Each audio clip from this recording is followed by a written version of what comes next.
Tere õhtust! Mina olen Mari-Liis Madisson, semiootika-teadur ja väga hea meel on tagasi olla Vabas Akadeemias, rääkida ühel oma lemmikteemal, vandenõuteooriad, ja täna ma siis võtan kokku ühe uurimisprojekti tulemusi,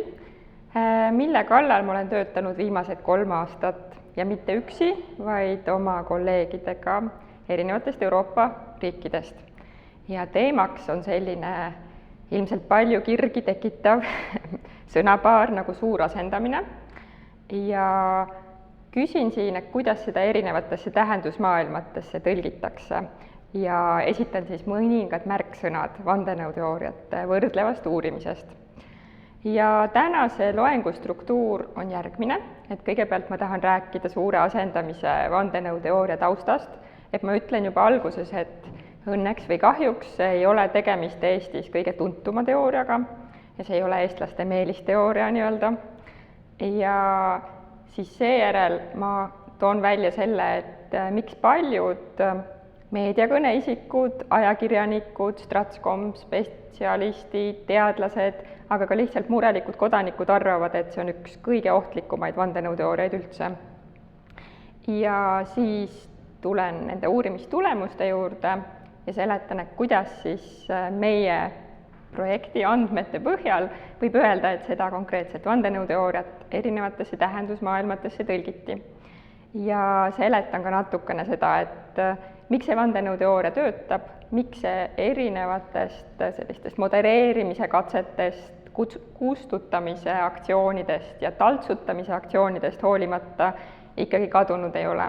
Et levib siiamaani, olgugi, et selle vastu on aktiivselt võideldud. Aga enne, kui ma lähen konkreetselt selle juurde, et mida see suur asendamine endast kujutab, siis mida see vandenõuteooria endast kujutab, siis tulen ühe suure akadeemilise eeskuju ja üleüldsegi ka väga nagu inimlikus mõttes suure eeskuju Ene-Margit Tiidu juurde ja ühe intervjuu juurde, mille ta andis Postimehele, Tartu Postimehele 22. aastal. Ja ta ütles nõnda, et küsis retooriliselt, et kui kaua siis Eesti rahvas püsib, ja vastas rahustavalt ja lohutavalt, et küll ta püsib maailma lõpuni, et tal ei ole mingit põhjust arvata, et see püsiks vähem kui näiteks Soome rahvas või Saksa rahvas. Ja sinna juurde ta lisas ka seda, et tänapäeval tõesti naised ei kipu noorelt sünnitama, vaid lükkavad pere loomise edasi 30. eluaastatesse ja seetõttu on põlvkondade vahed pikad, meie rahvaarv kahaneb. See on tendents, mis lähendab Eestit suurele osale Euroopast ja see ei ole mitte riigi tegemata jätmine, vaid see on elulaad, mis on omane hästi elavatele, rikastele ja arenenud maadele. Ja nüüd, kui mõelda nendele sõnadele, siis niimoodi ütleb, eks ju, rahvastikuteadlane, aga sellel teemal, et need eestlased ikkagi on välja suremas ja et see on probleem ja et see ilmselt juhtub kohe varsti, juba lähitulevikus, sellele järeldusele jõuavad ikkagi paljud vestlused, on need siis saunalaval või mõnes ametlikumas kontekstis või hoopis jõululaua taga ja mõnes mõttes tundub see hirmus, mõne jaoks on see ka lohutav, eks ju, et teatavasti eestlased on suured introverdid ja viimastel õnnelikel eestlastel on nii-öelda inspireerivalt igav liiv ja võib-olla täiuslikult tühi väli, eks ju, et keegi ei hinga kuklasse ja ei astu kandadele, et saab üksi olla rahus siin vaiksel ja tühjal maal. Aga erinevalt siis sellise nagu introverdi unistuse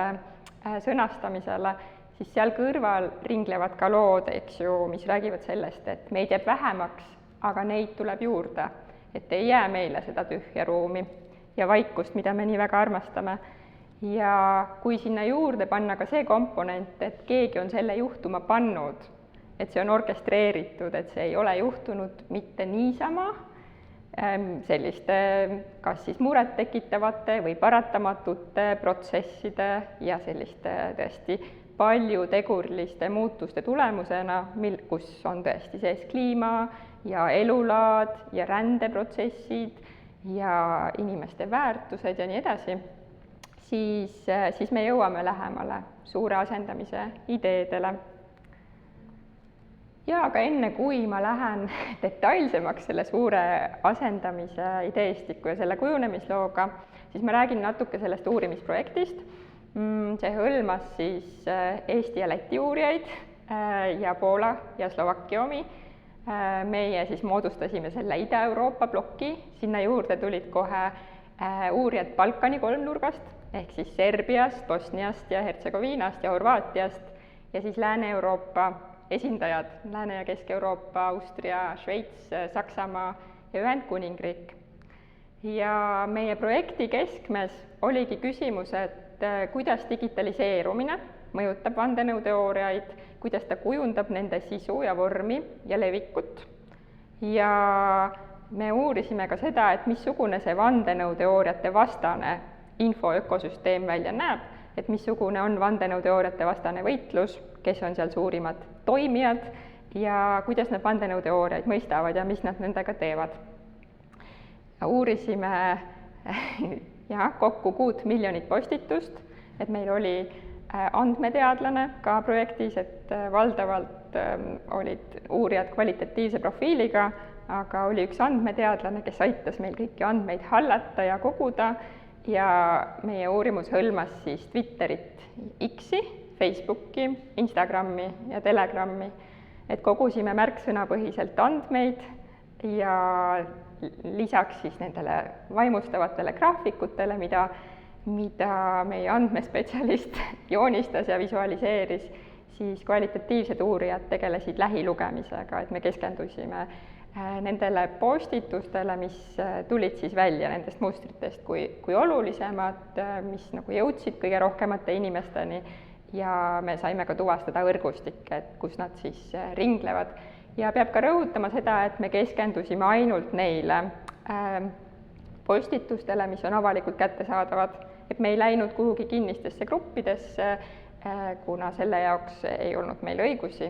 Ja tõesti, see puudutabki vandenõusfääri nii-öelda selle jäämäe veepealset osa. Ja meie andmestiku hulka sattus väga palju postitusi, mis rääkisid vandenõuteooriatest kriitiliselt ja vandenõudest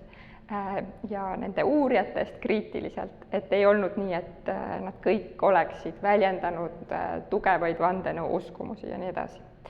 Ja lisaks siis me tegime intervjuusid nende kohalike desinfo vastaste praktikutega ja ekspertidega ja meie lähenemise keskmes oli just selline konteksti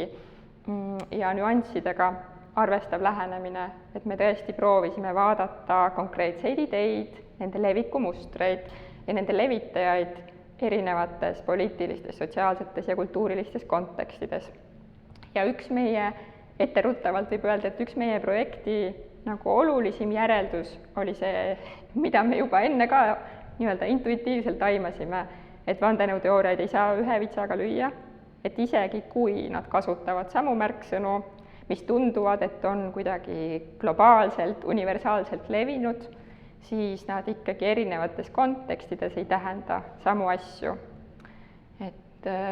Ja sellepärast ei saa ka importida neid lahendusi, et kui kusagil riigis mõeldakse välja mingi hea viis, kuidas siis vandenõuteooriatele pidur panna, siis võib üsna nagu kindlalt arvata, et kusagil teises kontekstis, kus on teistsugune ajalugu, teistsugused traumad, teistsugused mured inimestel, siis selle nii-öelda ületoomine üks-üheselt ei tööta. Kui püüda nüüd lihtsalt kokku võtta, et mida siis tähendab suure asendamise vandenõuteooria, siis see tõesti tõlgendab demograafilisi protsesse kui pahatahtliku eliidi sellise sihipärase orkestreerimistöö tulemust. Et kõik postitused näiteks siis, mis kasutavad fraasi suur asendamine, ei ole kindlasti vandenõuteooriad. Et vandenõuteooriana neid saab käsitleda ainult siis, kui seal on see idee, et toimub nagu teadlik protsesside ellukutsumine, seal on varjamine, manipuleerimine ja seal taga on ikkagi eesmärgid ja selle käigus saab kahjustada midagi väga olulist, selle tõttu kannatab palju inimesi. Ja üleüldiselt nendes versioonides, mis siis on vandenõuteooriad, suure asendamise puhul nähakse eesmärgina kultuuri, identiteedi ja põliselanikkonna nõrgestamist ja väljavahetamist. Ja miks seda tehakse, et miks siis tahetakse kas siis meie versioonides, eks ju, me uurime, kuidas suurest asendamisest räägitakse eelkõige Euroopas, aga et miks nendes seletustes arvatakse siis või väidetakse, et seda elanikkonda tahetakse asendada kellegi muuga, on sellepärast, et on väga juurdunud kujutelm, et need põlisrahvad, need põliselanikud on ikkagi sellised tugevamad juurikad, keda ei saa lollitada nii lihtsasti, aga et kui siia tuua nii-öelda uued elanikud, sisserändajate massid, siis jah, et nagu mõnes versioonis neid kujutatakse nagu ennastohtlikuna, aga teisalt neid nähakse ka manipuleeritavana. Ehk siis neid on lihtsam kontrollida ja kehtestada sellist tõesti totaalset järelevalve ühiskonda, et inimestest saavadki sellised marionetid, kellega üha enam ja enam manipuleerida ja oma sellist võimuiha ja valitsemistahet läbi suruda. Ja aga loomulikult ei ole see nii lihtne, see on selline väga laia pintsliga tõmmatud kokkuvõte. Ja võib-olla ma peangi ütlema, et need, kes asusid loengut vaatama ja kes loodavad täna näha selliseid kõige kuumemaid märksõnu, kõige uuemaid pahalasi ja võib-olla selliseid pilte, mis suure asendamise vandenõuteooria sellises infoökosüsteemis on praegu kesksed ja mis tekitavad palju tähelepanu, siis ma võin öelda, et te võite teha midagi muud, et täna siin seda ei tule, ma püüan üsna teadlikult, ma ei saa öelda, et täiesti vältida seda sõnavara, aga kasutada seda nii vähe kui võimalik ja tuua sellele nii vähe populaarsust juurde kui võimalik. Vaatame, kuidas välja tuleb. Et loomulikult nagu olles inimene, kes on vandenõuteooriaid uurinud üle 15 aasta, siis ma adun seda, et ma ise ka olen osa sellest infoväljast, kõik asjad, mida ma ütlen, kajavad tagasi selles diskursuses, mida ma uurin, et Eesti on nii väike. Ja üleüldiselt, et ka need asjad, mida teevad faktikontrollijad, varem või hiljem ringiga sinna vandenõuteooriate sisumaastikule ka tagasi jõuavad. Aga üks selline nii-öelda pidepunkt või liikumine, kui me tahame mõelda selle suure asendamise vandenõuteooria populaarsuse tõusule, siis on kindlasti identitaarsusliikumine, mis siis 2010-ndatel rahvusvahelistus, et see sai alguse Prantsusmaalt ja selle keskmes olidki need nativistlikud ideed, mis loomulikult ei ole uued, et nende selline nagu mõttelooline järg on kindlasti kogu sellise õhtumaade allakäigu ideega ja sellise tsüklilise tunnetusega, et me liigume allakäiguspiraali pidi allapoole, et meil on olnud mingisugune roosiline minevikuaeg ja nüüd on käes üsna tume aeg, aga tulevik on veel tumedam.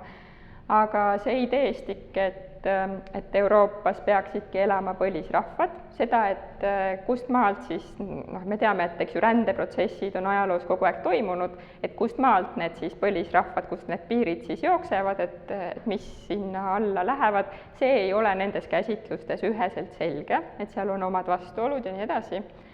Aga selline ideestik, et jah, et mittevalge elanikkond kujutab endast ohtu,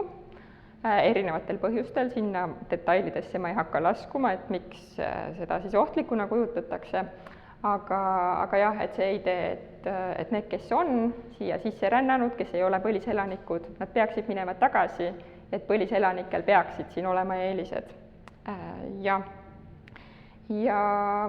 üks autor, kes siis kindlasti selle suure asendamise vandenõuteooria nii-öelda võtmefiguuriks kujunes, on Renaud Camus, prantsuse kirjanik ja tõesti kirjanik ja esseist, et tal on ka mitmeid proosateoseid, et on romaanikirjanik, võib-olla üks tuntumaid on romaan Trikid, mis siis räägib, nagu tema nimega aimu, eks ju, Albert Camus raamatud räägivad võõrandumisest, identiteediotsingutest, ta on ka tuntud avaliku sellise gei aktivistina või et ta ei ole kunagi seda varjanud, et tal on selline isiklik taust ja oma romaanides ja esseedes on ta tõesti kirjutanud erinevatel teemadel. aga 2011. aastal ta tõesti kirjutas raamatu Suur asendamine ja võib öelda, et jah, ta ei öelnud nagu midagi sisuliselt väga uut, aga ta pakkus sellise keele, mis kuidagi nagu tabas selle identitaarsusliikumise närvi ja suutis inspireerida paljusid koondada seda nii-öelda info ja tunnetuse välja, mis puudutas seda, et sisserändajad kujutavad endast ohtu, iseäranis moslemitest sisserändajad, ja et Euroopast, mis varem oli tuntud kui, eks ju, koloniseeriv agent, erinevad Euroopa riigid, Prantsusmaa loomulikult sealhulgas, et sellest on nüüd saanud nagu uue koloniseerimise sihtmärk. Et isegi selles 2011. aasta raamatus need vandenõu ideed, et kuidas siis eliit selle protsessi on pahatahtlikult orkestreerinud, ei olnud nii selgelt väljendatud, aga kui sellest ilmus hiljem, eriti nagu 2018. aastal, aga ka varem, eks ju, et mõned sellised nii-öelda kokkuvõtvad essentsi artiklid, vahendused, mille autor ta ise ka oli, siis seal puhul tõesti oli nagu selgelt näha, et tegemist on vandenõuteooriaga, et ta nimetas eliiti asendajateks, nende tegevust teadlikuks, et sisserändajad ei ole siin mitte nagu paljude tegurite sellised koosmõju tõttu, vaid et need on siia kutsutud ja eesmärk seda põlispopulatsiooni nõrgestada on teadlik ja tahtlik. 2017. aastal toimus siis selle, ei saa öelda isegi, et selle raamatu, aga selle ideestiku ja selle nii-öelda märksõnade kogumi suur asendamine, The Great Replacement, läbimurre anglosfääri, et üks, siin käivad vaidlused, et kas ta oli siis alt-right või alt-light suunamudija. YouTube'is tegi tema ideid populariseeriva video, mis tõesti läks nii-öelda lendu ja need sõnad korjas üles selline vägagi võimas vahendaja nagu Tucker Carlson, kes siis oma erinevates saadete episoodides korduvalt neid kasutas ja see mõiste normaliseerus. Ameerika vabariiklaste partei konservatiivsete poliitikute alguses nagu radikaalsemas ääres, aga hiljem võib öelda isegi, et see peavoolustus, et 2017. aastal juba ka. Ja loomulikult Euroopas ka levis edasi. Ja põhjus, miks siis suur asendamine on väga palju tähelepanu saanud, loomulikult seostub sellega, et seda kasutasid otseselt seda fraasi ja kogu seda ideestikku kasutasid paremäärmuslikud terroristid, et see tõesti Christchurchi tulistaja manifest kandis ka seda nime ja samamoodi see raamistik siis kordus Ameerika terroriaktides El Pasos, Saksamaal Halles ja Buffalos, et need kaks esimest toimusid 2019. aastal, Buffalos oli siis 2022, kui ma õigesti mäletan. Et see suure asendamise lugu ja sellega seotud märksõnad hakkasid selgelt nii-öelda kandma sellise reaalse vägivalla tähendust väga paljude jaoks. Ja siin puhul on oluline rõhutada, et inimesed, kes on uurinud nagu tõsiselt radikaliseerumist ja vandenõuteooriate rolli radikaliseerumises, ei jõua selliste järeldusteni, nagu intuitiivselt tundub, et niimoodi käib. Et tegelikult see pilt on nagu märksa keerulisem, et ei ole põhjust öelda, et kokkupuude ühe vandenõuteooria või siis selle nii-öelda selle jänku uruga, eks ju, mille kaudu sisenetakse kuhugi online-sfääri, et see saab olla radikaliseerumise ainuke või isegi, et see saab olla selle peamine põhjus. Et seal all kindlasti on veel palju tegureid ja kohati nagu see arvamus, et jah, vandenõuteooriate tõttu nagu terrorirünnakud toimuvad, on mingis mõttes sama lihtsustav kui vandenõuteooriate seletuskäigud ise. et väga paljud inimesed, kes vandenõuteooriatega kokku puutuvad, mitte kunagi ei radikaliseeru. Et seda võrdusmärki ei tohiks nagu kergekäeliselt panna. Ja mis need põhjused siis on, nagu miks inimesed radikaliseeruvad, enamasti ikkagi on see selline nurkaaetuse tunne, võõrandumise tunne, et ei ole pidepunkte ja vandenõuteooriatest lihtsalt saab see keel, mille kaudu, eks ju, radikaliseerunud, öeldakse nii-öelda üksikud hundid, saavad oma sellise tagakiusatuse tunde tõlkida sihtmärkide keelde ja võib-olla saada nagu ka samasuguste teiste inimeste kogukonnast mingisugust võimestust või sellist positiivset tagasisidet. Et ma ei taha öelda, et seda radikaliseerumise seost üldse ei ole, aga et see ei ole kuidagi nagu ainukene põhjus. Ja igal juhul, mida siis see vägivald ja terroristlikes manifestides kohal olemine selle suure asendamise märksõnadega ja üleüldsegi selle looga tegi, oli see, et teda hakkas ümbritsema selline eriti ohtliku vandenõuteooria aura. Need mõisted said blokeeringu erinevates sotsiaalmeedia keskkondades, et neid kustutati, peideti, maeti sisu alla. Nii Meta kui Google võtsid kasutusele sellised karmid modereerimise meetmed ja tõesti on näha, et see vandenõuteooria muutus, et see ei kadunud kuhugi, aga need märksõnad teisenesid ja kui otsidagi siis seda suurt asendamist te võite pärast proovida, ma olen kindel, et kahjuks või õnneks ka selle loengu tõttu paljud inimesed sinna otsimootoritesse siis pöörduvad, et üht-teist leiab, aga nii suur kui asendamine võivad olla ka meie keelekasutuses hoopis muudel põhjustel, ei pea sõnastama selliseid vandenõuideid, siis et ikkagi kui seda The Great Replacement'i otsida, siis tõenäoliselt leiab ka sellise ümberlükkava sisu üsna nagu esimeste otsingute käigus, et miks see on ohtlik, miks need väited on eksitavad ja valed ja kuidas see toob kaasa nagu konkreetsete ühiskondlike rühmade näiteks tagakiusamist või võiks õhutada vägivalda. Aga tuleb siis tunnistada, et nagu ma juba mitu korda olen viidanud, siis see ei ole kuhugi kadunud, et see on lihtsalt muutunud. Et neid vandenõuteooriaid levitanud isikud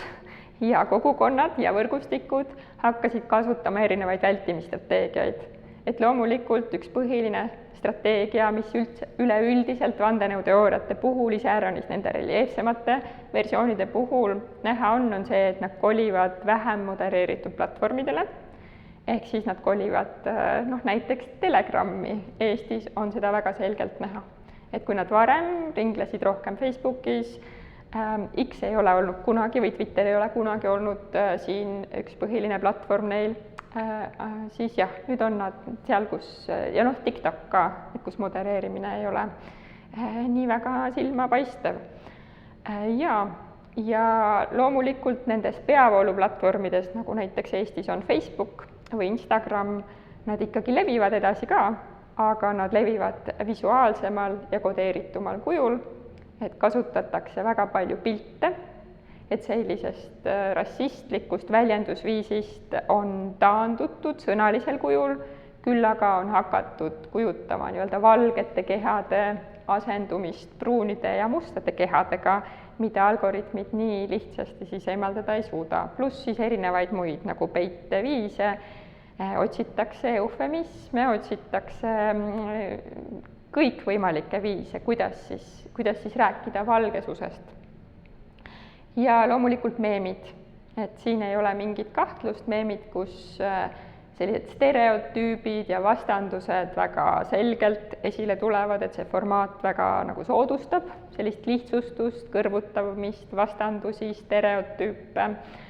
siis loomulikult on see üks peamine koht, kus suure asendamise ideed ka levivad. Et ma pärast näitan mõningaid kassimeeme, mille ma ise konstrueerisin, et mitte nagu õhutada neid vandenõuteooriaid.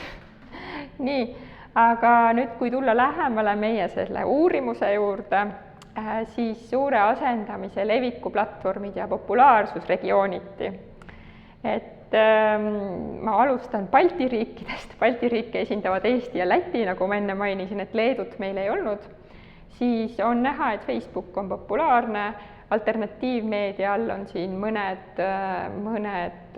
sellised veebiportaalid, mis on tuntud kui vandenõuteooriate levitajad, ma ei hakka neid konkreetselt nimetama praegu, aga ka Telegram. Peab ütlema, et kõigist meie võrreldavatest regioonidest Balti regioonis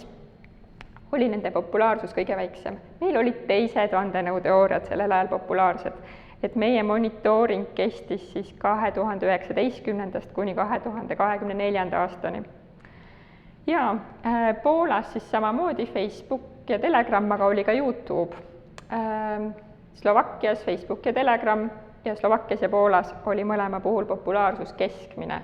Balkani riikides olid Facebook ja Telegram ja peab ütlema, et nende populaarsus oli suur ja just selline rassistlik raamistus tuli seal selgemalt esile kui nendes Ida-Euroopa riikides.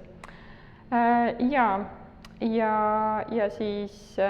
saksakeelsetes riikides Facebook ja Telegram populaarsus oli suur ja Ühendkuningriigis Facebook ja Telegram ning ka X, Twitter ja populaarsus oli keskmine. Et Läti ja Eesti puhul tuli ka väike erinevus, et Eestis tõesti see X ei ole üldse olnud populaarne ja seal, kui vandenõuteooriatest räägitakse, siis valdavalt kriitilises ja satiirilises võtmes, et see on koht, kus on palju ajakirjanikke, kus kohtuvad faktikontrollijad ja üldsegi kriitiliselt vandenõuteooriate suhtes meelestatud inimesed ja nad naeruvääristavad neid. Lätis ei ole see nii, et seal ikkagi on nagu mõningad suunamudijad, kes on vandenõuteooriate levitamisel, ei ole põhjust arvata, et nad teevad seda naljaga, nad ilmselt teevad seda strateegilistel eesmärkidel, et poliitilist nii-öelda jälgijaskonda kasvatada ja õhutada sellist polariseeruvat konflikti. Ja Lätis jah, see vandenõu X on täiesti olemas. Aga juba nagu see väga selline kvantitatiivne võrdlus näitab seda, et erinevates regioonides jah, see suure asendamise nii-öelda diskursus või need narratiivid levivad, aga nad ei tee seda ühtemoodi. Nad on kohal, jah, see on nagu globaalselt või globaalne tähendab ka siin, eks ju, seda globaalset põhja, et siin nad tõesti levivad, aga ei saa öelda, et neid tohiks ühe vitsaga lüüa. Aga läheme detailsemaks ja siin on nagu Eesti kohta siis selle täppdiagrammiga, mis pärineb 2022. ja 2023. aasta lõpust. Et see tõesti on nagu selline nagu detsember ja jaanuar, jah, 2022 lõpp, 2023 algus, kui Eestis üldse levis meie vaadeldud ajal kõige rohkem igasuguseid vandenõuteooriaid, muuhulgas ka siis suure asendamise teooriaid, mis siin on tähistatud kollasega nagu migratsioon või ränne, siis nad on seal keskel pisikene kollane täppide hulk ja peab ütlema, et võrreldes nagu teiste teemadega, näiteks nagu tervis, mille hulgas on ka siis see koroonapandeemia või globaalne geopoliitika, Ukraina sõda, Venemaa-Ukraina sõda, Eesti poliitika, Eesti meedia, tehnoloogia, kliima ja nii edasi, on tegemist üsna marginaalse teooriaga, et kõige populaarsematel kuudel umbes 20 nagu otseselt vandenõuteooriana klassifitseeruvat postitust levis. Et ei saa öelda, et tegemist oleks olnud millegagi, mis oleks nagu massiliselt inimesi kõnetanud. Ja muidugi alati ei saa ka kokku lugeda seda, et kas midagi levib vähe või palju, et kas see siis tähendab inimeste jaoks rohkem või vähem, aga peab ütlema ka,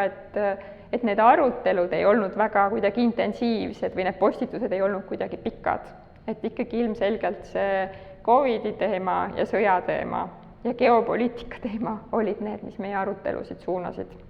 siin regioonis rohkem. Küll aga ei olnud see nii Saksamaal ja Inglismaal. Ja, aga nüüd, kui rääkida nendest põhisündmustest ja suundumustest, mida siis suure asendamise narratiivi vahendusel nendel aastatel käsitleti, siis võib öelda, et üks asi kordus täiesti igal pool, et jah, suure asendamise teooriate kaudu räägiti sellest 2015. aasta pagulaskriisist või rändekriisist, aga ta oli erinevates riikides nii-öelda erineval kohal, et Eestis ei olnud see mitte esimene teema, millest suure asendamisega seoses räägiti, vaid üsna nagu viimaseid, aga ei saa öelda, et seda siin üldse ei olnud. Samas saksakeelsetes riikides, Balkani riikides ja Poolas oli see teema number 1. Eestis ja Poolas räägiti suure asendamisega seoses Venemaa hübriidsõjast ja hübriidsurvest Valgevene piiri tõttu ja üleüldiselt erinevatest hübriidaktsioonidest. Räägiti ka Ukraina põgenikest, Poolas räägiti suurenenud välistööjõu sissevoolust, aga Eestis ikkagi ka sellest, et rahvastik vananeb, et sündimus on madal ja sellel on mingisugused vandenõulised põhjused väidetavalt. Ja ka sellest, et on toimunud ajude äravool ja väidetavalt toimub edasi.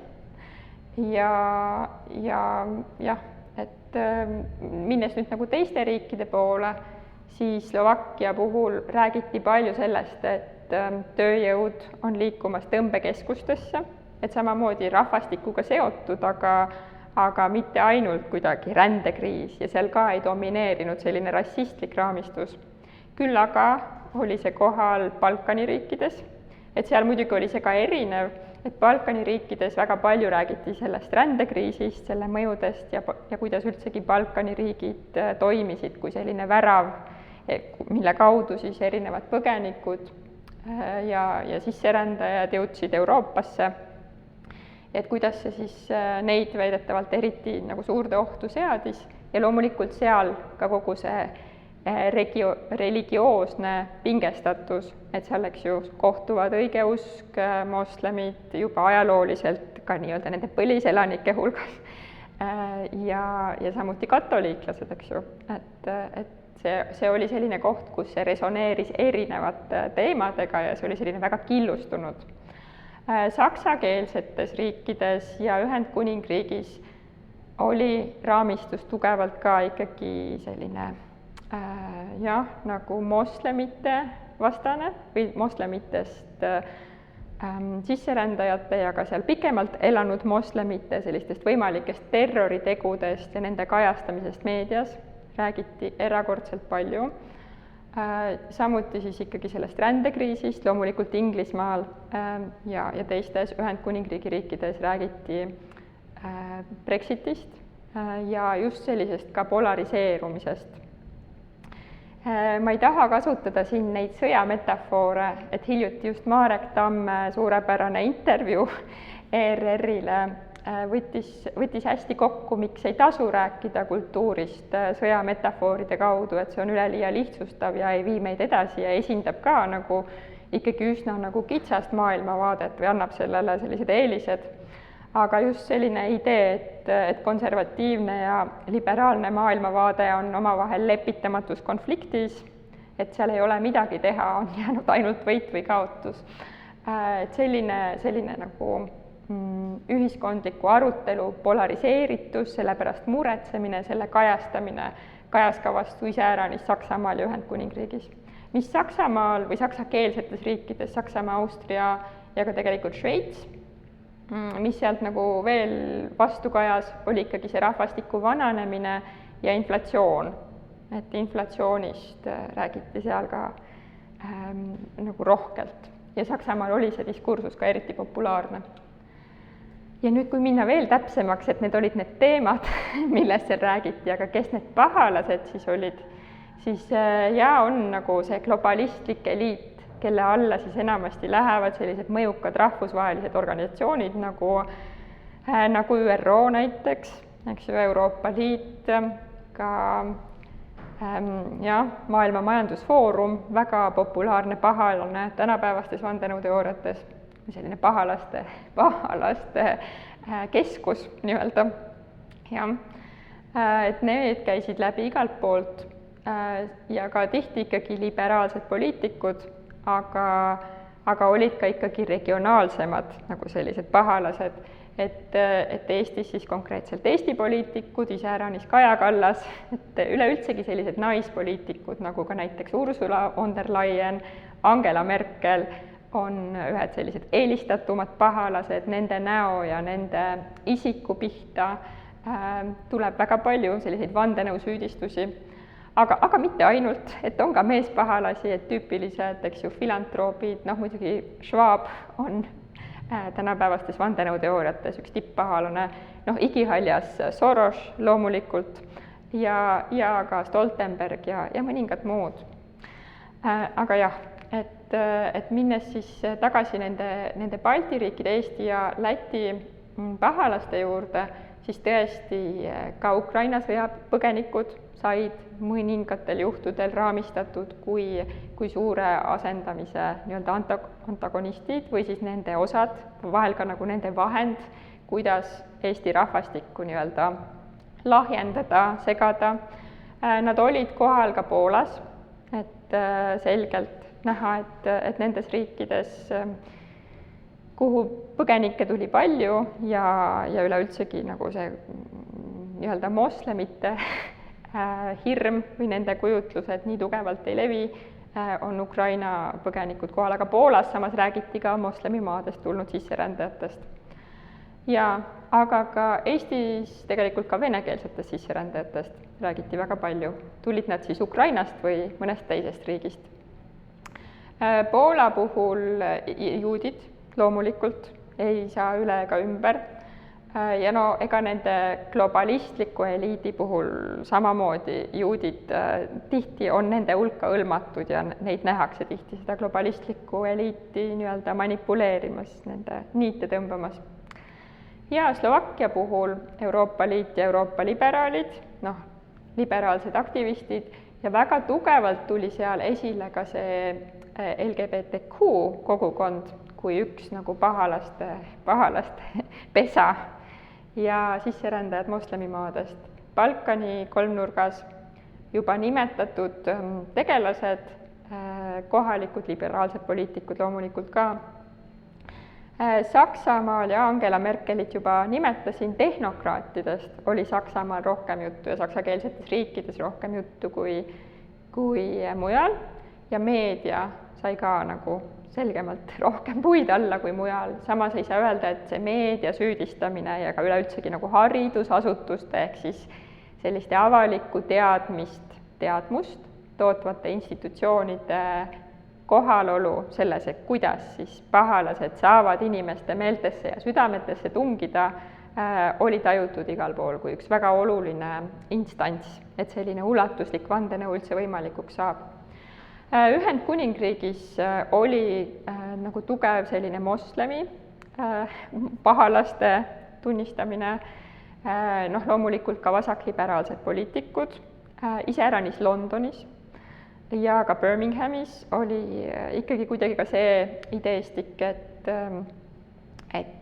on tekkinud nagu linnaosade kaupa selline ülevõtmine, on tekkinud sellised tsoonid, kuhu ei saa minna, ja selle kaudu nagu tulid ka need pahalased selgelt välja, aga ka ikkagi Euroopa Liit, Brüssel, loomulikult globalistlik eliit, nagu igal pool mujal.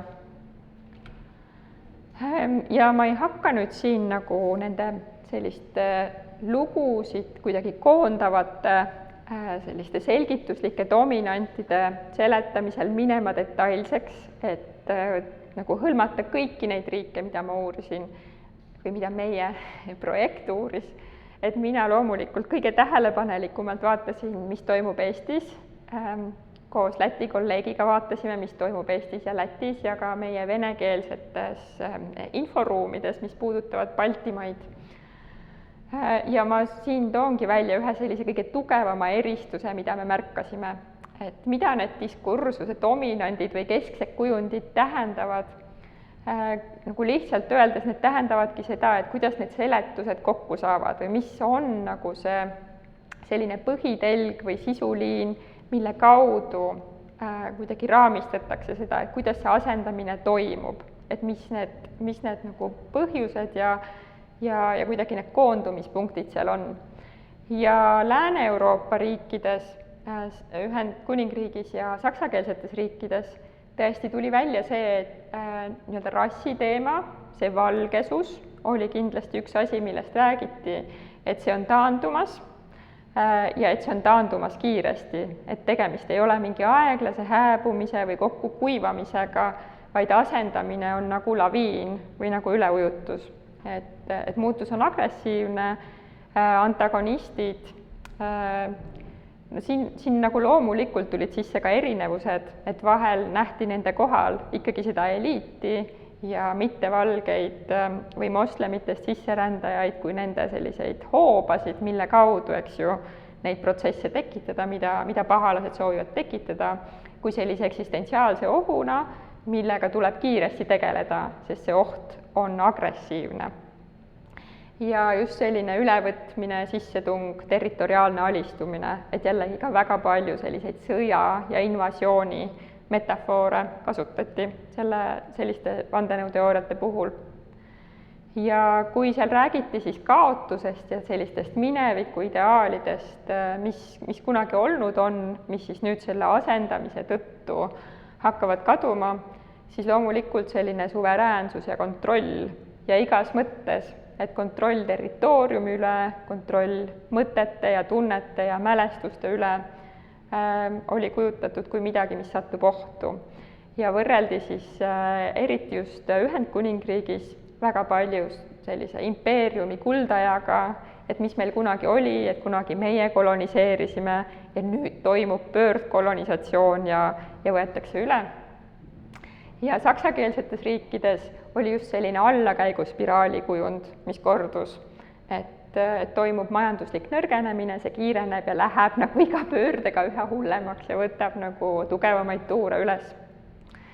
Ja siin jällegi see väärtuskonflikt, et justkui selline liberaalne ja konservatiivne ilmavaade oleks lepitamatult lahutatud, et see konflikt on justkui nii tugev, et mitte mingisugust nagu ühisosa võimalik ei ole leida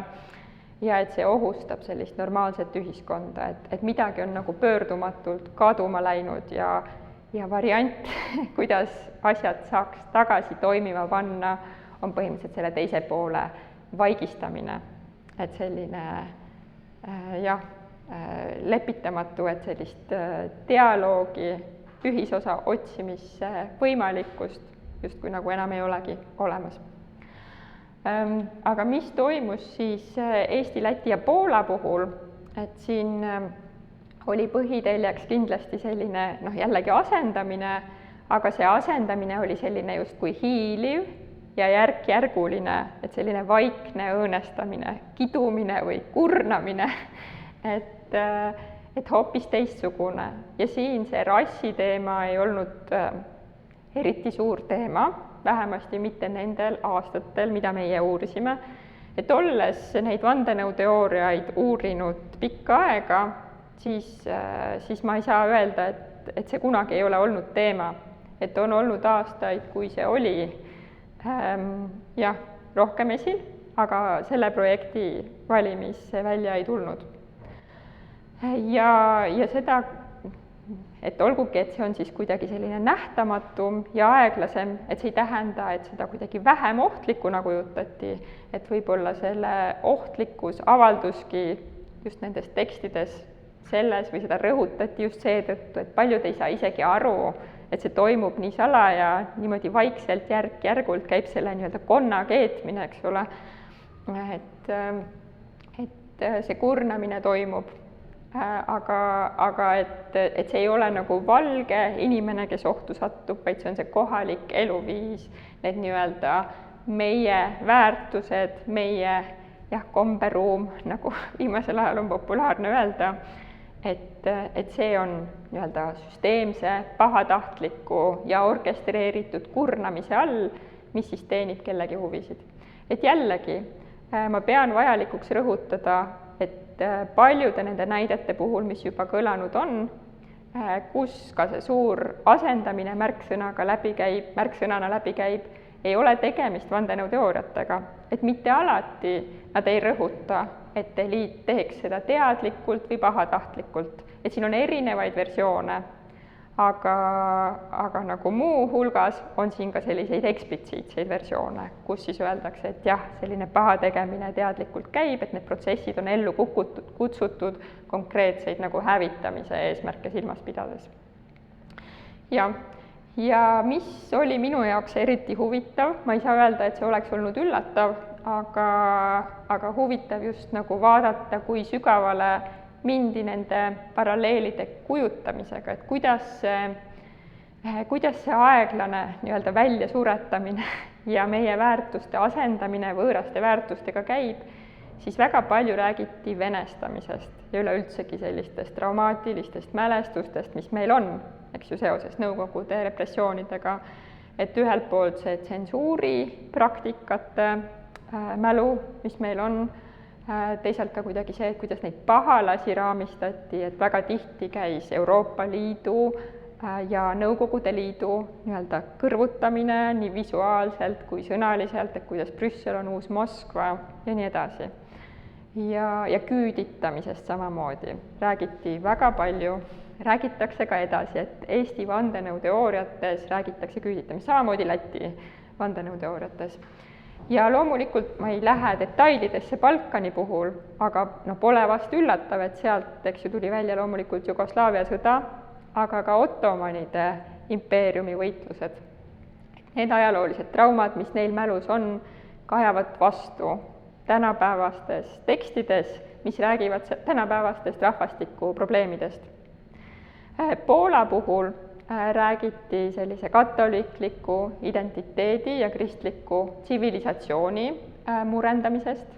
et jällegi seda nähti sellise aeglase, kumuleeruva protsessina, kuidas see vesi, eks ju, kivi sisse augu tilgutab, aga et jällegi seda rännet kujutati ebanormaalse ja pealesurutuna samamoodi neid väärtusi, et miks siis naised saavad vähem lapsi, kujutati kui midagi, mis on kusagilt väljaspoolt sisse toodud ja meie pähe pandud nagu sooviga ja teadmisega, et me jääksime nõrgemaks, et meid jääks vähemaks.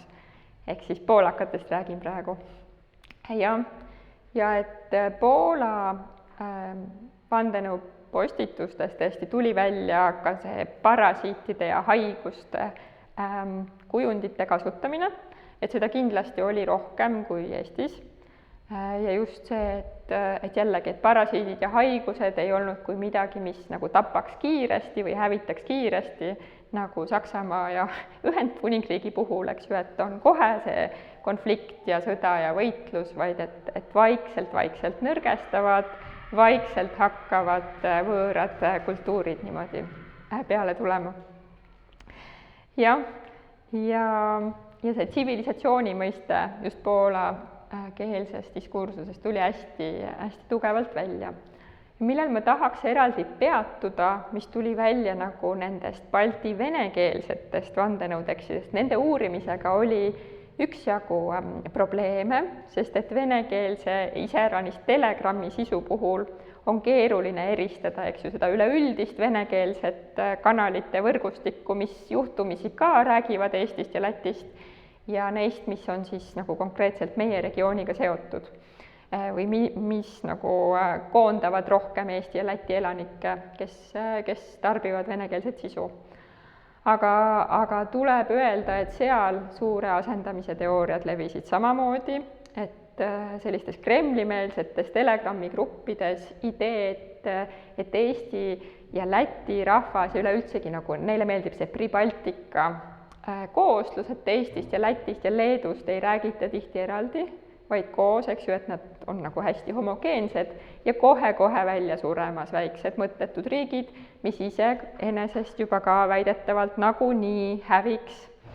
Aga et just see vint sinna juurde, et kusagilt globalistliku eliidi poolt on nagu peale surutud mitmed sellised uued lisahoovad, mis seda hävimist kiirendavad, näiteks nagu väljavahetamine ukrainlastega ja ka see, et see küüditamise kujund käis läbi ka sellest venekeelsest sisust, aga see oli sellise vindiga, et meie venekeelne elanikkond nende uute kodakondsus- ja keelepoliitika meetmetega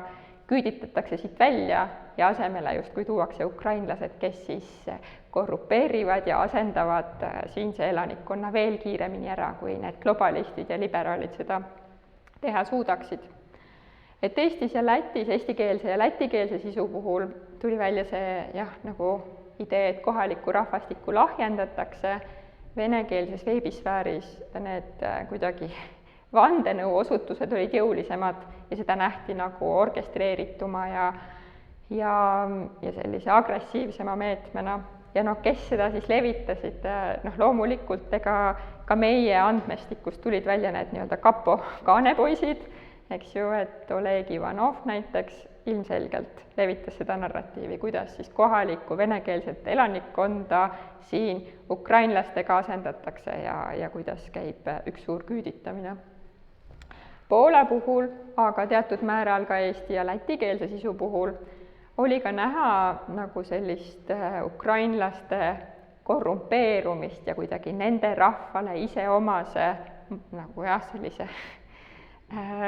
madala moraalsuse kujutamist, et see on midagi, mis väidetavalt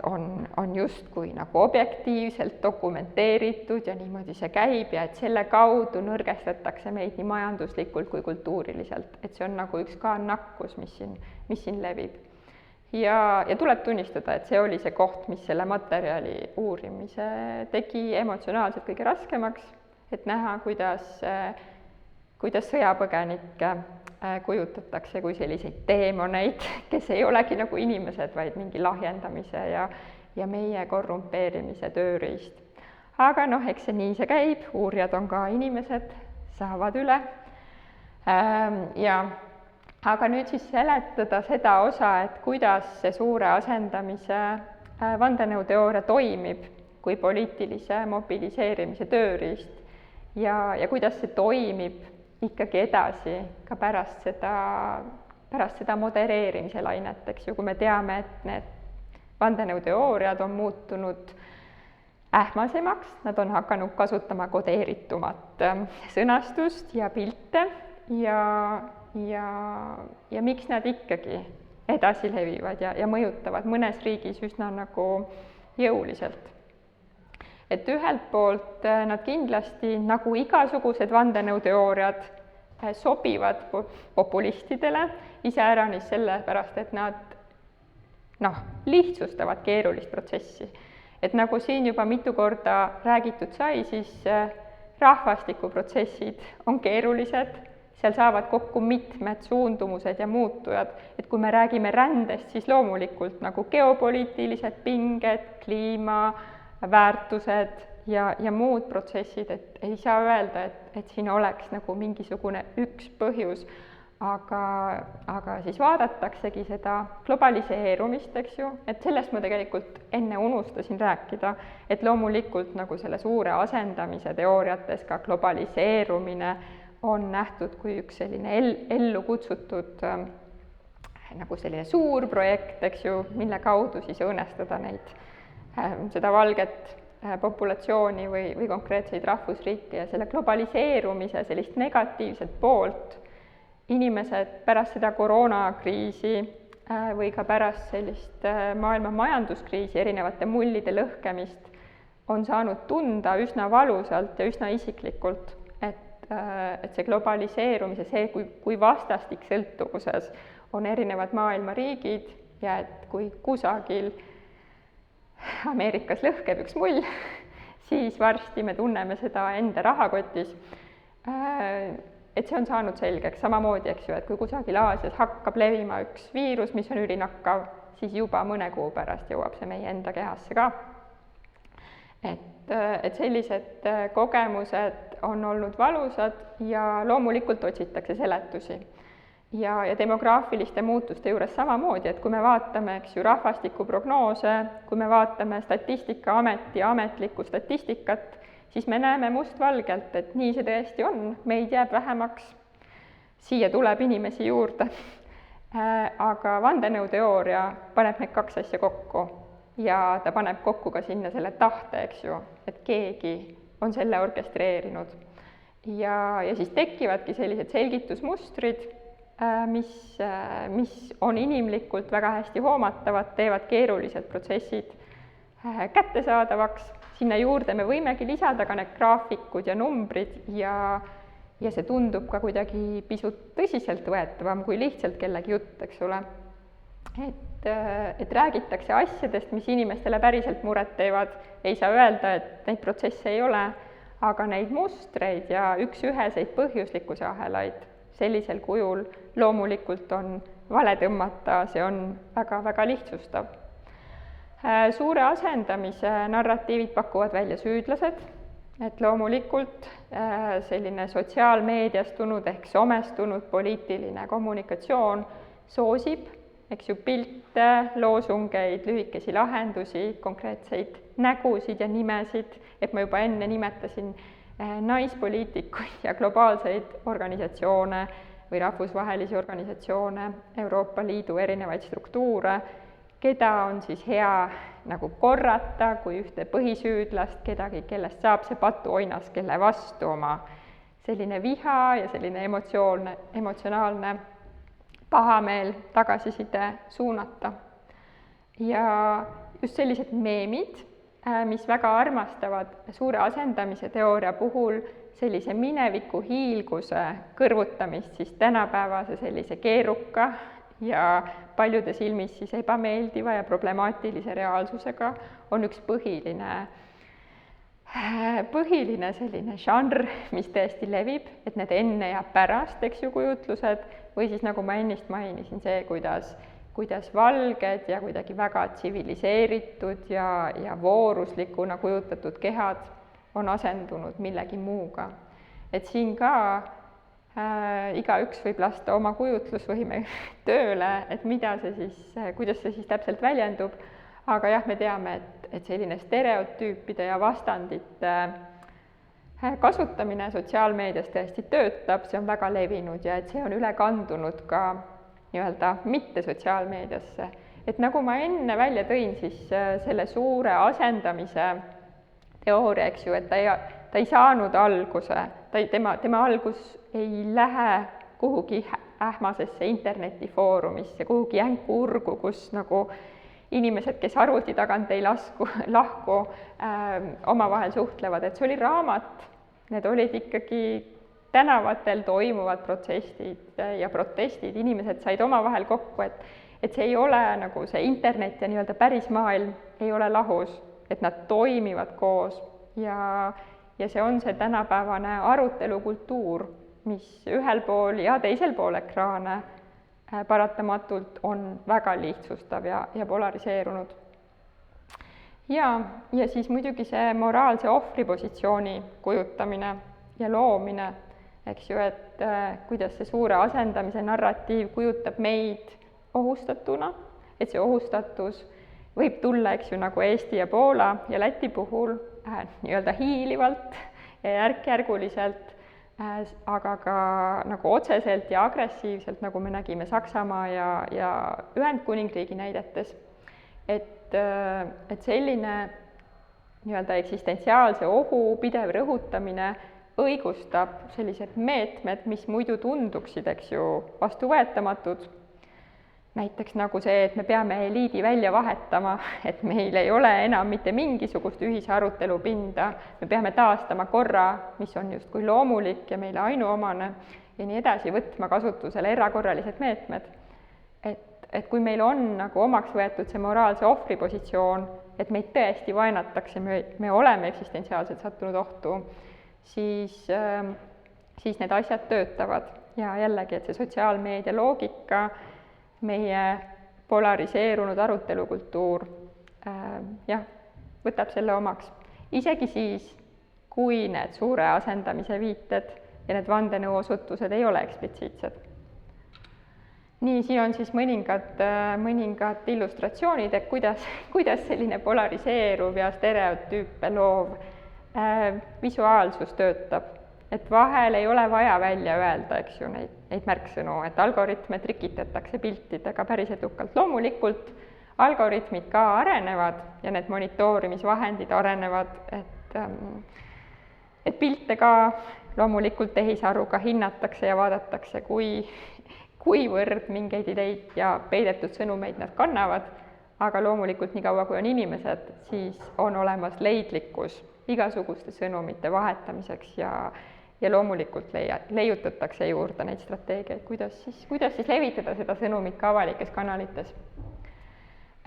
Kokkuvõtteks, mida see tänane jutt ja üleüldsegi see meie võrdlev uurimus, loomulikult me uurisime palju teisi vandenõuteooriaid ka, et see suure asendamise oma oli üks selline võib-olla põhjalikum nagu võrdluse alus, aga sellest projektist tuli veel paljude vandenõuteooriate põhjalikke vaateid. Aga mida suure asendamise kohta tõesti võib öelda, on see, et see narratiivi üldstruktuur, see just, et meid jääb vähemaks, teisi tuleb juurde, et see kõik on orkestreeritud, siis see kordus erinevates riikides, polnud mingit kahtlust, et ka platvormid nagu paljuski kattusid, Facebook oli üks oluline koht, Telegram oli üks oluline koht kõigis meie regioonides, aga selle loo tähendusvarjundid ikkagi varieerusid regioonides, et mõnes kohas oli fookus rändel ja just nagu sellistes rändel, mis tuleb moslemimaadest, aga mõnes teises riigis oli rahvastikuprotsesse vaadatud hoopis laiemalt, eks ju, et juba see sündimuse küsimus oli rohkem keskne või siis ka see väärtuste küsimus, et just see küsimus, et miks siis ei taheta luua suuremaid peresid, miks siis lükatakse laste saamine nii-öelda kõrgemasse ikka, et oli rohkem esil. Et Inglismaal ja Saksamaal see ei olnud nii suur teema kui näiteks Eestis ja Poolas. Aga just need ka mäluseosed, eks ju, et selle asendamise protsessi, kuidas see toimub, miks see nii dramaatiline on, et selle maalimine ja tähendustamine ikkagi käis nende mäluseoste kaudu, mis on konkreetses regioonis kõnekad. Ja üks asi, mida me ka leidsime, oli see, et kõigis meie uuritud maades, aga iseäranis Slovakkias, Eestis ja siis ka selles Balkani kolmnurgas, see suure asendamise ideestik ja need märksõnad sulavad kokku teiste supervandenõuteooriatega. Ja mida supervandenõuteooria tähendab, kokkuvõtlikult öeldes see tähendab seda, et vandenõu nähakse nagu hästi-hästi ulatuslikuna, et see ei puuduta mingisugust ühte sündmust või nähtust, vaid see ikkagi puudutab nagu sündmuste jada, et enamasti see on kestnud nagu aastakümneid, kui mitte aastasadu, ja et selle pahalaste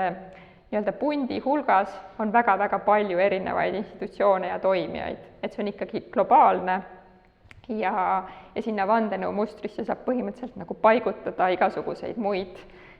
sündmusi ka, mis nagu parasjagu olulised tunduvad. Ehk siis, kui inimene väljendab seda suure asendamise teooriat, siis ta suure tõenäosusega räägib ka näiteks Eesti kontekstis, kui me mõtleme nende populaarsemate teemade peale, siis sellest, et ikkagi Venemaa ja Ukraina sõda või vähemasti selle ametlik kajastus on vandenõu, et see on kuidagi orkestreeritud, et meie eest varjatakse, meiega manipuleeritakse. Samuti, eks ju, selline üleüldine pandeemia käsitlus, et sealhulgas nagu ka just see, et see on kuidagi globaalse eliidi teenistuses ja nii edasi. Ja need pahalased, nagu ma ennist mainisin, et meedia on üks oluline punkt, kus see kokku jookseb, ja ülikoolid ja peavoolumeditsiin, et kogu see eliidivastane ja ametliku sfääri vastane hoiak, tehnokraadid ja üleüldsegi tehnoloogia on viimasel ajal ka üha enam see teema, mis sellistes väga nagu laia globaalset skaalat hõlmavates vandenõuteooriates kokku saab. Siis üks punkt, mis minu arvates on keskne, mis suure asendamise puhul väga hästi illustreerib seda, et kuidas ikkagi tegelikult seda vandenõuteooriate ökosüsteemi mõjutab see modereerimine, see, et vandenõuteooriate vastu, eks ju, tehakse mingeid tegevusi, sest siin see tõesti tuleb väga reljeefselt välja, neid suure asendamise teooriaid peideti, blokeeriti, maeti ja ikkagi nad on siin. Ja loomulikult ei saa öelda, et see on ainuke põhjus või et seda teiste vandenõuteooriatega ei toimuks, aga siin on näha nagu tõesti seda, et erinevad strateegilised toimijad, näiteks nagu poliitikud või mõned ka näiteks Eesti suhtes vaenulikud riigid, me ei pea pikalt mõtlema, et kes siis või mis, eks ju, et loomulikult Kremli infomõjutustegevus kasutab seda strateegilise ähmasuse teooriat või tähendab strateegiat või siis seda ka usutavat eitamisvõimalust, et asju ei nimetata kõige otsesemate nimedega, mille ümber võib-olla on nagu see faktikontroll ja stigmad ja kuidagi see terrorismi vari väga tugev, vaid kasutatakse sellist küsimise või vihjamise taktikat. Et Eestis ka meil on tekkinud mõned uued suurmeistrid, kelle nimesid ma ei soovi siin nimetada, kes mängivad nende vandenõu assotsiatsioonidega, et ühelt poolt on see viis, kuidas, eks ju, saada klikke, tähelepanu, kuidas tekitada enda ümber sellise julge triksteri või skandaalimeistri aurat. Aga teiselt poolt jällegi ka nagu noogutada sellele kogukonnale, kes ongi oma vaadetelt, eks ju, rassistlik või üsnagi selline reljeefselt äärmuslik. Et seda tehakse üha rohkem, et Ameerikas ka on näha, et näiteks Donald Trump suure asendamise viidetega mängib, ta pillub neid õhku osavalt, samas ta ei lähe nagu, kuna need märksõnad on keelatud ja neist on väga palju räägitud kui millestki, mis on otseselt terroristlik ja vägivalda õhutav, siis just see võimalus, et rääkida asjast nii, et minge, tehke oma uurimistööd, vaadake, siin on üks huvitav mõte, ma ei saa öelda, et ma sellega täiesti nõustun, või siis kasutadagi neid pilte ja muid viitelisi selliseid kujundeid, et see on üha enam kohal ja me peame vandenõuteooriate uurijatena ka sellega harjuma. Mida me aga tõesti ka oma andmestikus palju nägime, oli see, et tavalised internetikasutajad, tavalised osalejad näiteks Facebooki aruteludes Eestis ei väljendanud vandenõuteooriatega nõustumist, et nad tihti ikkagi üsna julgelt vaidlesid vastu. Ei ole nii, et suurest asendamisest räägiksid ainult need, kes arvaksid, et see asendamine toimub. Et rääkisid ikkagi ka need, kes arvasid, et see on ohtlik, et see on eksitav, et see on diskussiooni lihtsustav ja nii edasi. Et ei tasu arvata, et see pilt nii must ka on, et loomulikult on asi palju nagu keerulisem ja on näha, et tõesti ka need vandenõuteooriate vastu tegutsejad on organiseerunud, et nad toetavad üksteist, et seal ikkagi on nagu terve kogukond. Ja see ei tulnud välja mitte üksnes Eestis, vaid igasugustes regioonides. Ja Eestis see on nagu Facebookis tugev, meie Telegrami grupid nad on küll väga aktiivsed, toodavad päevas palju sisu, aga enamasti ei ole seal väga palju jälgijaid. Aga võib-olla siis kokkuvõtlikult veel, et miks see suure asendamise vandenõuteooriate levik meie diskussiooniruumis on problemaatiline, et nagu ma enne ütlesin, siis mina ei nõustu nende inimestega, kes arvavad, et see tuleks ära keelata sellepärast, et see õhutab radikaliseerumist. Et jah, radikaliseerumine on selle üks osa, sellest ei tohi mööda vaadata, aga ühe vandenõuteooria kogemine või nägemine seda inimest üksi ei radikaliseeri, et seal on veel põhjuseid all. Aga loomulikult need ekslikud järelduskäigud, mis kui neid ikkagi korduvalt sotsiaalmeedia voogudes näha, need kuidagi jäävad meelde, saavad meie mingiteks assotsiatsiooni ankruteks, mis ka järgmistes kontekstides pead tõstavad mustvalged vastandused, mis seal tõesti tulevad, eks ju,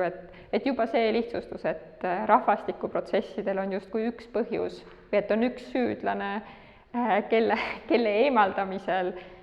siis see probleem justkui ära kaoks või laheneks. Et see ei vii meid edasi, täpselt samamoodi nagu vandenõuteooriate ärakeelamine ei lahenda radikaliseerumise või polariseerumise probleemi, siis siin ka, et kui me eliidi välja vahetame, siis uskuge rahvastikuteadlasi, et ei kao ära need protsessid, mis kogu nagu sellist globaalset põhja nagu suuremal või vähemal määral iseloomustavad juba ikkagi mitmeid aastakümneid. Loomulikult ka sisserändajate ja naiste demoniseerimine, vägivalla õhutamine, et sellised stereotüüpsed vastandused ei ole midagi, mis sellises ühiskondlikus aruteluruumis, eks ju, kinnistuma peaks. Aga üleüldsegi selline arutelu ahenemine sellisel puhul ka, kui ollakse väga, eks ju, sellise suure asendamise märksõnade vastu, kui on see idee, et kuna see jutt mõjub väga suure asendamise teooria moodi, kuigi võib-olla ta üldsegi otseselt neid vandenõuviiteid ei sisalda ja lihtsalt nagu väljendab muret, eks ju, rahvastiku tendentside suhtes, et see justkui on väga ohtlik, et siin ei ole enam nagu mingit võimalust edasi rääkida, et see on kehv lugu. Meil tegelikult peaks olema võimalus asjadest rääkida inimestega, kes on meist erinevad.